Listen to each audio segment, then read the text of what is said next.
Hello everyone! Andito na naman tayo sa 20%, ang programang puno ng puso para sa mga seniors at kahit hindi pa senior. Sasamahan tayo sa araw na ito ng pag-inom ng ating mainit na tsaa. Pero hindi pa siya senior, walang iba kundi si Brother James Santos. Let us praise the Lord and give Him thanks. So Brother James, nagpapatuloy tayo sa mga pagninilay natin ngayong Kwaresma, Lenten reflections pa rin tayo, pero pilit nating hinahanap, finding hope in sorrow. Kasi sabi nga natin, hindi lang naman puro saya.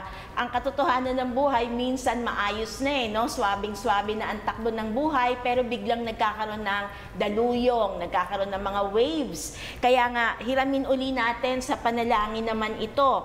It is the prayer of Pope Francis that the Jubilee year may provide us an opportunity to be renewed in hope, an opportunity for conversion, reconciliation with God, through the sacrament of penance, obtaining indulgences through God's mercy, renewing our faith and love through hope, and proclaiming God's love to the many people suffering in today's world. So, laging itong pag-asang ito ay nag-aakay sa atin. Mula pa lang nung pagkabata mo, mula pa lang sa panahon ng buhay ninyo dun sa parokya, buhay ng parents mo as OFW, tapos sumunod naman, crisis din in a certain sense kasi nasa seminaryo ka na pero nagkasakit naman sila, pero nagkaroon na naman magandang opportunity, nagtrabaho, pero patuloy yung iyong pagtulong sa kapwa, pero ang hirap na nung buhay ninyo, magkahihiwalay na kayo talaga. Okay. Ibang-iba na, parang you're living on your own, pero at least ang hope doon, pinayagan ka na bumalik sa seminaryo habang sila nasa Tacloban. Alam mo na yung buhay ng seminaryo di ba? Buhay seminarista, dumadalaw yung parents. Pag bumalik ka na ngayon sa seminaryo, wala nang parents na dadalaw sa'yo. So, kumusta naman ang pagbabalik seminaryo? Opo. So, ang nangyari, pagbalik ko sa Manila, nagpapasalamat ako doon na pinayagan nila ako na bumalik sa seminaryo. Pero, at the same time, inaalala ko pa rin siyempre kung sino mag-aalaga sa kanila. So, parang sabi ko kay Lord, Lord, bigyan mo muna ako ng isang taon. Mag-iipon ako, tapos kung ano man yung maipon ko, ibibigay ko sa parents ko. Tapos, papasok na ako sa seminaryo. Pero, ang nangyari po, after 1 month, nung pagkikita namin, nung pagdalaw ko sa kanila, dumating po yung bagyong Yolanda, yung super typhoon Yolanda. And the night before, nag-uusap pa kami na tinawagan ko pa sila kasi malaking balita yun na may malaking bagyo na darating sa Pilipinas, ganyan. Para signal number 5 ba? Basta super typhoon yung tawag, di ba? So, tinawagan ko sila, kinumusta ko sila. Sabi nila, okay naman kami rito, magkakasama kami dito, dinalaw namin yung apo. Tapos maya-maya rin, uwi na rin kami. So, gabi yun. So, natulog ako. Tapos, kinabukasan, binuksan ko yung TV. Pagkakita ko, ang laki talaga nung bagyo. As in, yung baha. As in, ang taas nung baha. Naalala ko si Ato Maraulio, nagre-report siya nun. From first floor, umakyat siya sa second floor. Tapos, mula sa second floor, nakita niya, biglang taas yung baha. So, sabi niya, kung hindi ako nakaakyat, nalunod na ako. Yun sabi niya. So ako, kinabahan na ako noon. Sabi ko, tas tinatry ko silang kontakin, wala nang signal, ganyan. So, dasal ako ng dasal noon. Naalala ko, kasama ko po kasi yung kapatid ng daddy ko, yung tita ko. Sabi ko, tita, mag-rosary tayo, pagdasal natin sila, mami at daddy, ganyan. So, nagro-rosary kami noon, ganyan. Tapos hapon, nakatanggap ako ng tawag mula sa kapatid ko, yung bunso kong kapatid. Sabi niya, Kuya, si ate, nakausap ko sa phone. Sabi niya, nasa Cebu na sila. Nakalipad sila. Oo, so ako parang, I felt relieved na safe sila, ganyan. Pero tinatanong ko, kumusta sila mami at daddy, ganyan. Hindi na makasagot yung kapatid ko noong time na yon. Hanggang sa sabi niya, "Kuya, nawawala sila." So ako parang, paano yan? Paano natin sila hanapin? Ganyan. Nag-post na ako sa Facebook agad na sabi ko, nawawala yung parents ko kung may nakakita. Ganyan.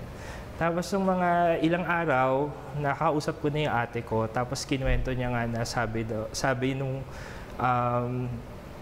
nung mga kapitbahay, nakita daw nila yung parents ko na nakalabas daw ng bahay. Pero kasi nung time na yon nangyari yung bagyo, 6:00 ng umaga, mabilis daw yung pagtaas ng tubig. Yung unang bugso daw hanggang sa dibdib daw. Tapos yung pangalawa daw, abot na daw sa kisame. So talagang nakita daw nung mga kapitbahay ng parents ko na tinry na nilang tumawid. Para sa mas mataas na lugar kasi yung bahay nila bungalow lang po.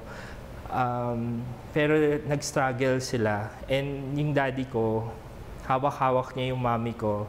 May certain point daw na yung mami ko nalunod na nakayuko na daw yung ulo pero yung daddy ko patuloy na hinahawakan siya, inaakay siya. Tapos yung mga kapitbahay daw, nagtali-tali sila ng mga kumot, lahat doon makita nila. Tapos binato daw nila sa daddy ko. Tapos yung daddy ko nahawakan niya daw yun. Hawak-hawak niya yung mami ko. Nung hinihila na sila, sabi nung mga kapitbahay, masyadong mabigat. Bitawan mo na siya, wala na siya, bitawan mo na siya. Pero yung daddy ko, parang ayaw niya pa rin. Tapos bumugso daw yung mga alon. Nakabitaw yung yung daddy ko, tapos natangay sila ng baha. Yun na daw po yung huling pagkakita sa kanila. Kaya nung narinig ko yun sa ate ko, talagang parang, yung totoo pala yung expression, talagang parang nagsaklob yung parang yung gumuho yung lahat. Sabi ko, saan natin sila hanapin? Gusto kong lumipad doon, gusto kong pumunta doon. Ako mismo yung maghahanap kung nasaan sila. Pero hindi pwede kasi nasira yung airport. So talagang I really felt helpless nung time po na yon. Talagang shock. Tsaka devastated ako. Hindi ko alam kung anong gagawin ko. Ang naisip ko lang talaga magdasal. And naalala ko may isang punto doon na nagpunta ako sa chapel sa PGH. Kasi doon ako lagi nagdadasal noon. Kasi madalas nga nung time na yun, nasa PGH na ako. Wala, napaluhod na lang talaga ako. Parang sabi ko, suko na ako Lord kasi hindi ko naiintindihan kung bakit nangyari to at ba't ganito pa yung nangyari sa magulang ko. Hindi ko alam kung saan sila hahanapin. Talagang magulgol na lang ako ng iyak. Kumbaga, sinuko ko na sila sa kanya. And unti-unti napatingin ako dun sa cross dun sa chapel, sa PGH. And ewan ko, parang naramdaman ko lang na sinasabi sa akin ni Lord na, James, narito ako. Nararamdaman ko kung ano yung nararamdaman mong sakit sa pagkakataon na ito. Pero kasama mo ko. Nakita ko nga siya nga, oo nga, nakapako rin kayo sa cross, nagsasuffer din kayo, Lord. Nagsasuffer ako. And at that moment, parang pakiramdam ko, nakikiisa talaga siya dun sa sakit na nararamdaman ko. Sa mga tanong na walang sagot nung mga pagkakataon na yon, parang yun yung nagbigay sa akin ng reassurance na hindi ka nag-iisa, kasama mo ko. Sabay natin tatahakin itong sakit na nararamdaman mo, itong pagkawala ng magulang. And parang nagkaroon ako ng nabuhayan ako sa loob ko na naramdaman ko hindi ako nag-iisa dito sa paglalakbay na ito, na sinasamahan niya ako. And alala ko, nagro-rosaryo na ako noon, iyak ako na iyak. Naramdaman ko rin yung yakap ni Mama Mary, na parang nire-reassure niya ako na kahit ako, dumaan din ako, naramdaman ko rin yung sakit nung namatay yung aking anak. Parang lumabas din yung image ni Mama Mary standing on the foot of the cross, at the foot of the cross. Jesus forsaken, Mama Mary is desolate at that moment. And I felt one with them nung mga pagkakataon na yun. Na sinasamahan nila ako nung mga pagkakataon na yun. Kaya parang nagkaroon ako ng reassurance po. And nagkaroon ng invitation doon sa kung saan ako nag-work na magpaabot ng tulong sa mga victims din ng Typhoon Yolanda. And nag-volunteer po ako.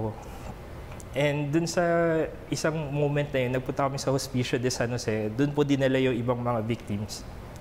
May nakausap akong mag-asawa na nawalan sila ng anak.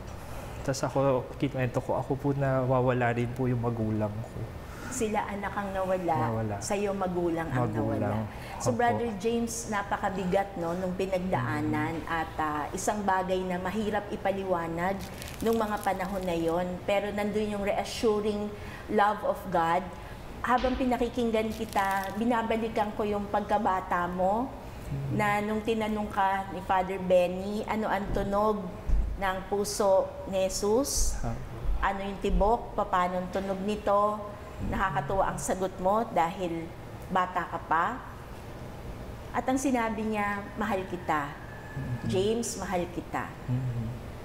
And after many, many years, habang tinititigan mo si Jesus sa kanyang krus, muli tumibok ang kanyang puso. Pero ngayon ibang level, ang pagtibok ng puso niya, mas malalim. Mas malalim yung assurance na, James, sa pinagdadaanan mo, maniwala ka, mahal na mahal kita. And I believe that it was a different message coming from God. Kasi kahit anong gawin mo, magulang yan. At hindi ordinaryong nawala ang kanilang pagkawala. Tragedy na matatawag. But you had to hold on to that word of God, to the assurance of God. Diba? So, salamat sa Diyos, merong pag-asa. Yung pag-asa na yun na naniniwala ka na hindi doon nagtatapos ang kwento. Pero ang very reassuring doon sa mga kinuwento mo, marami kasi tayong biktima ng Yolanda na hindi na nila nakita talaga. Hindi nila alam yung kwento. Kahit yung kwento lang, walang closure. Di ba? Yung parang nawala na lang sila, nahipan, wala na, walang kwento. Pero sa'yo, nandun yung mga kapitbahay, niloob ng Diyos na may nakasaksi nung actual na nangyari. Kasi yung ibang kapatid natin nakakakilabot isipin, pero walang closure eh.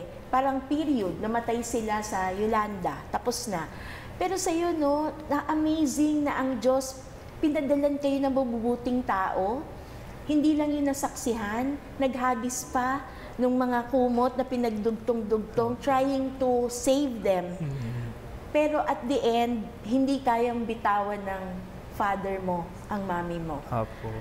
Bandang huli, yung daluyong na ang nagpabitaw sa kanilang dalawa. So, hindi ko alam, I am groping for words because this is truly a tragedy. So, hindi ko alam paano mo kinaya na ipagpatuloy mo pa rin yung buhay mo, knowing na ganun yung pagkawala nila at nag-volunteer ka pa. Apo. Nagkaroon ka pa ng energy, imbis na magmukmok, mag-grieve ka na lang, di ba? Pero ikaw, nahanap mo pa rin yung energy mo to help out. Apo. In-extend mo pa rin yung sarili mo.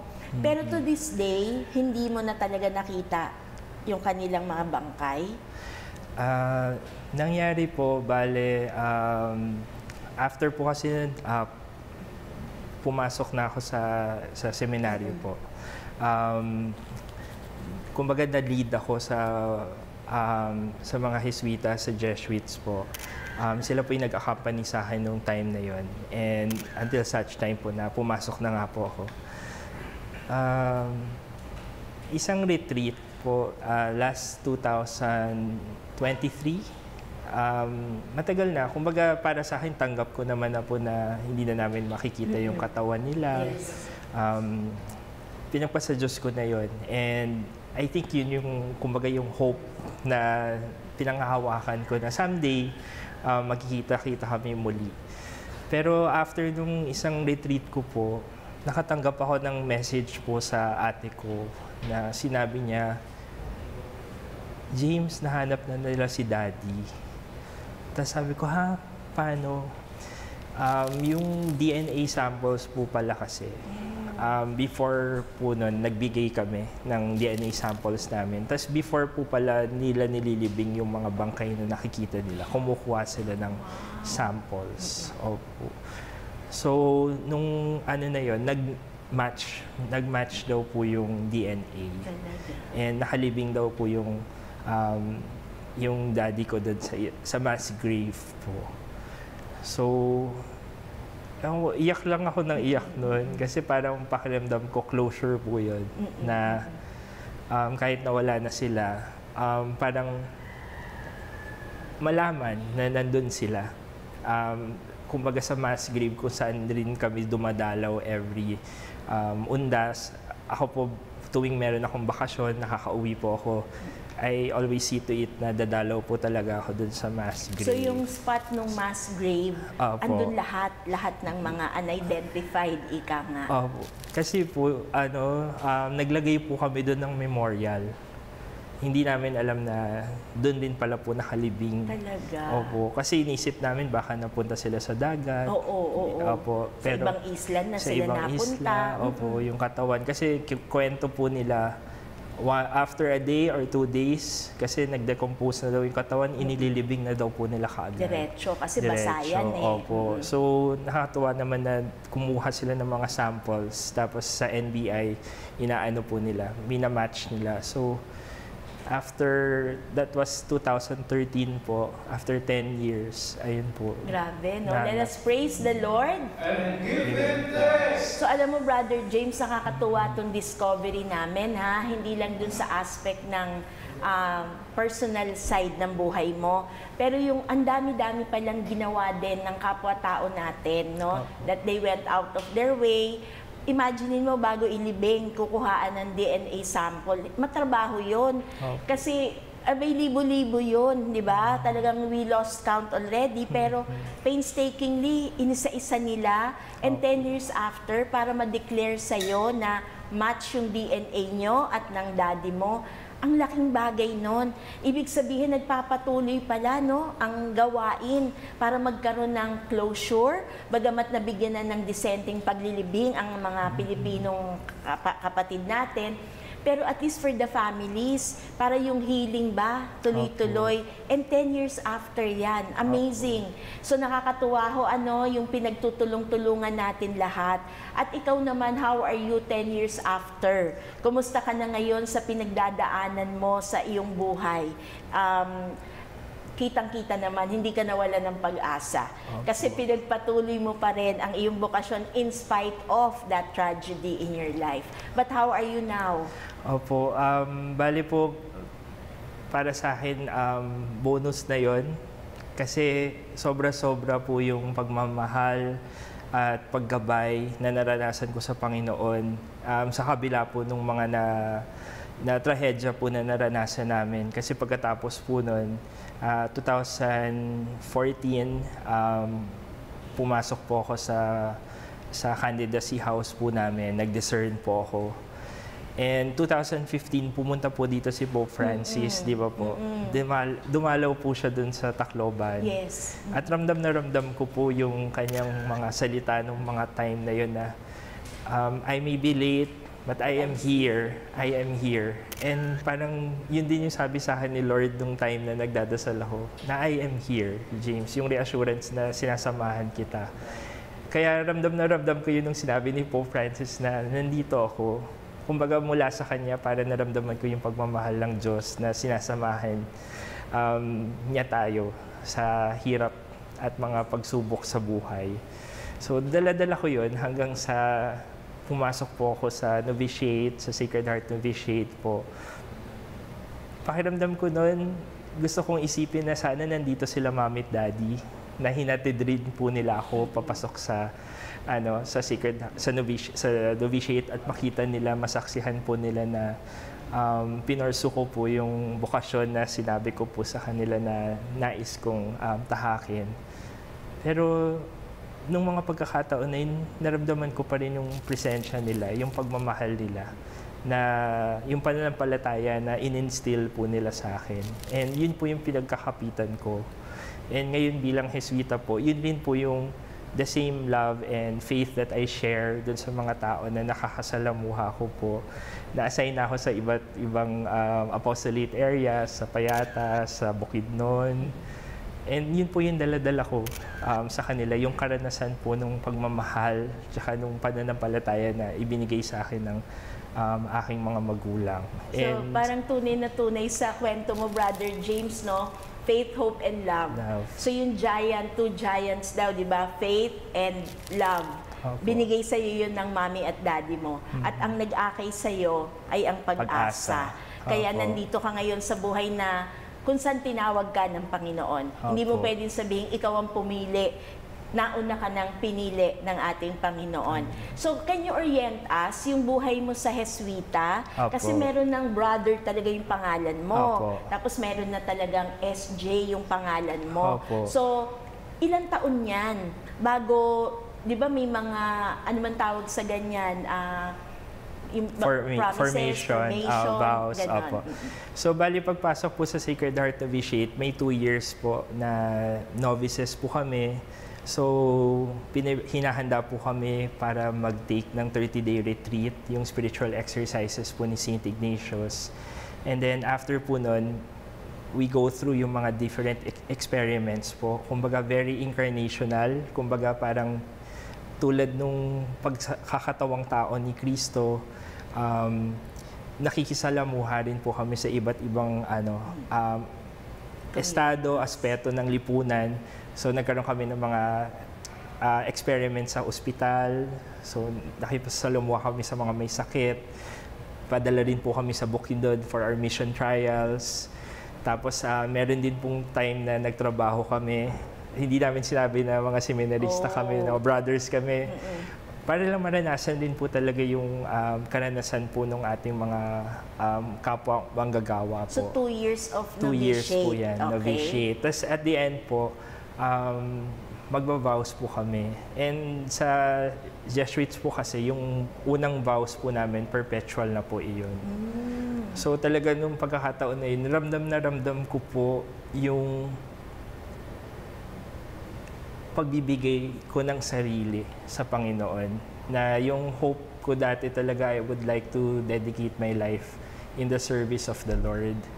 And nung nag-vows po ako nun, vows of chastity, poverty, and obedience, ramdam na ramdam ko po yun na sinasabi ko yun sa Panginoon as a response sa matinding pagmamahal na ibinigay at pinaranas niya sa akin sa buhay.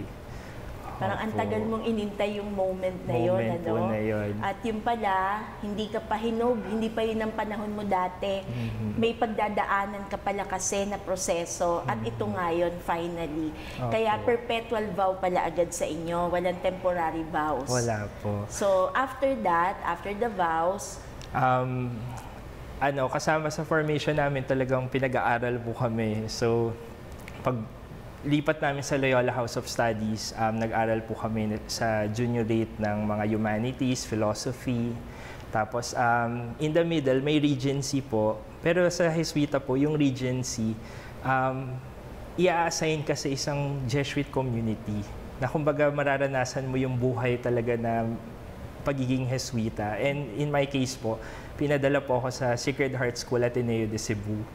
Opo, so nagturo po ako doon. so ilang taon ka doon? So 2 years po ako. 2 years din yan. Ang mahirap doon, pandemic time po. Oh, doon ka inabot. Doon po ako inabot. Online po yung lahat. Parang 4 times ko lang yata nakita yung mga estudyante ko ng physical. So, pero yung time na yun, ang challenge is how to continue to be hopeful despite of the pandemic situation Tama. parang nung panahon na yun, hindi natin alam kung ano mangyayari. Ikaw mismo uncertain ka. Uncertain so din how can ako. you share that hope to others? Sa mga ikaw hindi mo rin alam. Sa mga students ko, sa mga co-teachers ko, and politically, ang dami rin po nangyayari in the background. So parang, how do we keep the faith and So, hindi rin yung pala hope? regency, ano? Apo. So, term lang ninyo yun, no? Apo. Parang outside of the community life, pero nakasalang pa din kayo. And after that, Magpapatuloy pa ulit? Theology po. Theology so ngayon po, naman. nasa theology na po ako. 3rd year na po ako ngayon. Pasalamat ako kasi, kumbaga, mas may sense na sa akin itong pag-aaral ko ng theology kasi nakikita ko siya sa ginagawa ko sa apostolate, sa mga pakikisalamuha ko sa mga, na-apply ko siya sa pakikisalamuha ko sa applied mga theology na to. Opo. Part of your system na talaga, part of the community, part of everything, of every experience in life. So, anong inaabangan natin after your 3rd year in theology? Opo, by God's grace and mercy, hopefully po ma-ordain po as a deacon this October po. Wow, let us praise the Lord.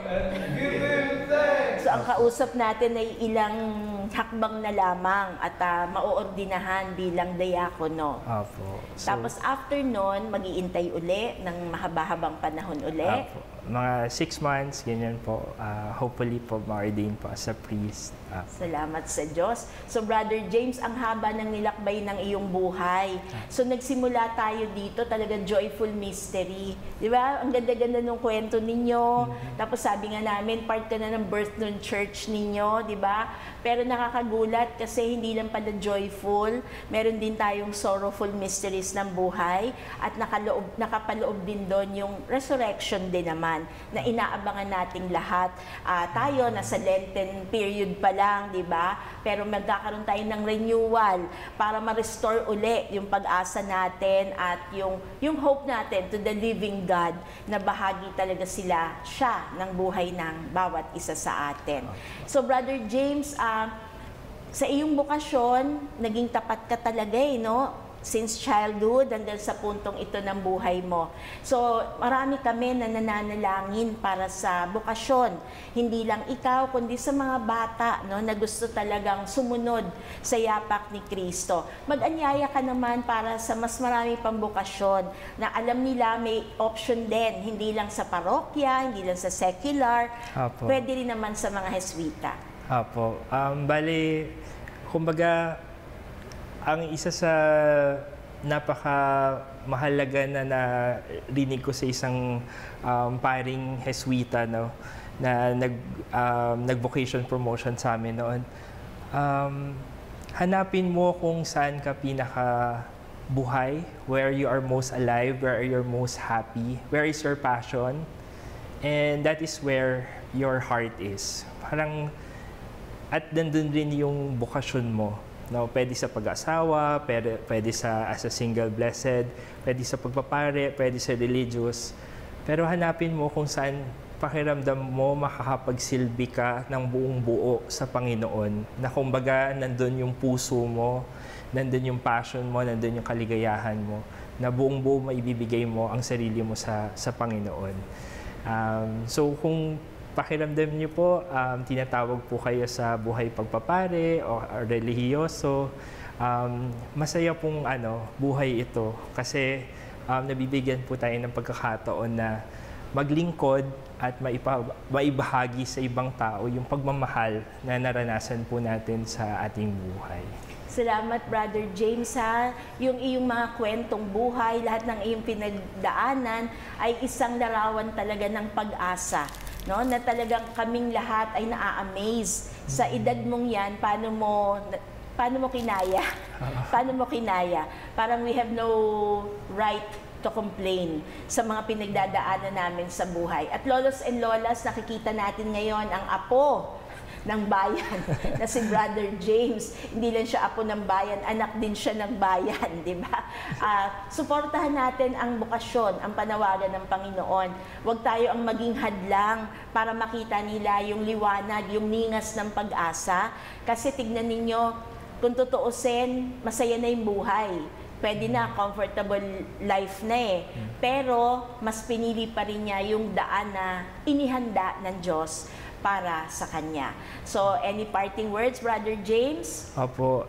Ngayong panahon po ng Kwaresma, ito po ay pagkakataon para alalahanin at samahan natin ang ating Panginoong Jesus no, sa Kanyang pagbibigay ng Kanyang sarili. No? At makikita natin yun sa krus. No? Para sa akin po yung krus, hindi lamang po siya simbolo ng paghihirap, ng pasakit, pero ito din po ay simbolo, nagpapaalala po sa atin ng matinding pagmahal ng Panginoon para sa atin, na tuwing makikita natin yung krus na ito, kung ano man naman mga pinagdadaanan po natin na hirap or pagsubok sa buhay, lagi po natin tatandaan na sinasamahan po tayo ni Jesus, ni Kristo sa ating buhay. Let us praise the Lord. And give Him thanks. So, Brother James, salamat sa mga reflections. Nagkaroon kami ng pagkakataon na magnilay talaga at makita yung kabuuan ng buhay. Hindi lang pagninilay na bumabalik sa nakaraan, pagbabalik tanaw, kundi paglalagom, yung tunay na kabuuan ng nangyari sa aming buhay, na meron palang mga nakatago pa na spasyo doon para sa ninanais iparating na mensahe ng Diyos sa amin. Thank you very much, Brother James, for being a face of the living Christ. Amen. So, meron ka bang panalangin na gustong ibahagi sa amin in your own words or from your own heart? Apo.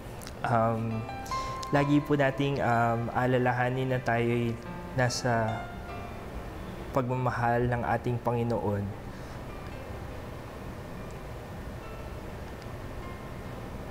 Sabay-sabay po sa ngalan ng Ama, ng Anak, ng Espiritu Santo. Amen. Panginoon, nagpapasalamat po kami sa hapon na ito na ibinigay niyo po sa amin na makapagbahagi po ng aking karanasan, ng aking buhay, kung saan nagpatotoo po ito ng inyong matinding pagmamahal para sa amin, na sa kabila po ng mga pagsubok, mga hirap na dinaranas namin sa araw-araw, alam po namin na merong pag-asa sapagkat kasama po namin kayo, kapiling po namin kayo, sinasamahan niyo po kami. At kahit kailan, Panginoon, alam po namin hindi niyo po kami pababayaan.